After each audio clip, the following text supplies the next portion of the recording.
नमस्कार मंडळी. कमळी मालिकेत सध्या अनिका चांगुलपणाचं नाटक करत असल्याचं पाहायला मिळत आहे. अनिकामुळेच कमळीला अन्नपूर्णा महाविद्यालयातून सस्पेंड करण्यात आलं. आता कमळीच्या शिक्षणाची जबाबदारी काही दिवसासाठी ऋषीने स्वीकारली आहे. ऋषी कमळीला एवढी मदत करतोय हे अनिकाला बघवत नसतं. याशिवाय कमळी महाजनांची मोठी नात असल्याचं नाटक करते याचा अंदाजही अनिकाला असतो. म्हणूनच आता कामिनी, रागिनी आणि अनिका या तिघी मिळून कमळीविरोधात मोठा डाव रचणार आहेत. कमळीने काही दिवसापूर्वी महाजनांच्या घरात अन्नपूर्णाची मोठी नात म्हणून एंट्री घेतली. खरं तर कमळीच आजीची मोठी नात असते, पण हे सत्य सध्या सरोज सोडून इतर कोणालाही माहिती नसतं. कमळीच्या आईने लेकीच्या काळजीपोटी तिची ओळख सर्वांपासून लपवलेली असते, पण याचा चांगलाच फटका आता कमळीला बसणार आहे.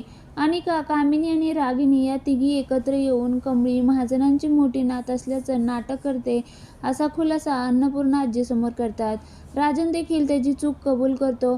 आपल्या एका चुकीची शिक्षा कमळीला मिळणार या विचाराने राजन हतबल होतो. तर दुसरीकडे अन्नपूर्णा आजी कमळीला, तू खरंच माझी नात आहेस का असा थेट प्रश्न करते. कमळीच्या तोंडून नाही असं उत्तर ऐकल्यावर अन्नपूर्णा आजीच्या पायाखालची जमीन सरकते. ती रागात कमळीच्या कानाखाली मारते. यानंतर अनिका कमळीला हाताला धरून घराबाहेर काढत असल्याचं प्रोमोमध्ये पाहायला मिळतं.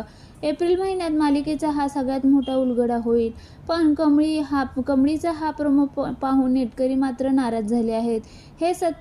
हे खरं सत्य नाहीये. कमळीची ओळख तिला समजलीच पाहिजे. बावळट सरोजमुळे हे सगळं झाले. तिने राजनला खरं सांगितलं असतं तर ही वेळ आली नसती. अरे खरं दाखवा, हे सत्य नाहीये. कमळीचं नशीब खडतर नाहीये, तिची आई बावळट आहे असं म्हणावं लागेल. हे काय सुरू आहे या मालिकेत?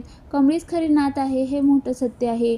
कामिनी जिंकली, आता लवकर खरं बाहेर येऊ द्या, अशी प्रतिक्रिया या प्रोमोवरती आल्या आहेत. दरम्यान आता कमळी अन्नपूर्णाची खरी नात असल्याचं सत्य सर्वांना केव्हा समजणार? महाजनांनी कमळीला घराबाहेर काढले ही बातमी सरोजला समजेल तेव्हा तिची प्रतिक्रिया काय असेल? या सगळ्या प्रश्नांची उत्तरं प्रेक्षकांना कमळी मालिकेच्या आगामी भागात पाहायला मिळणार आहेत.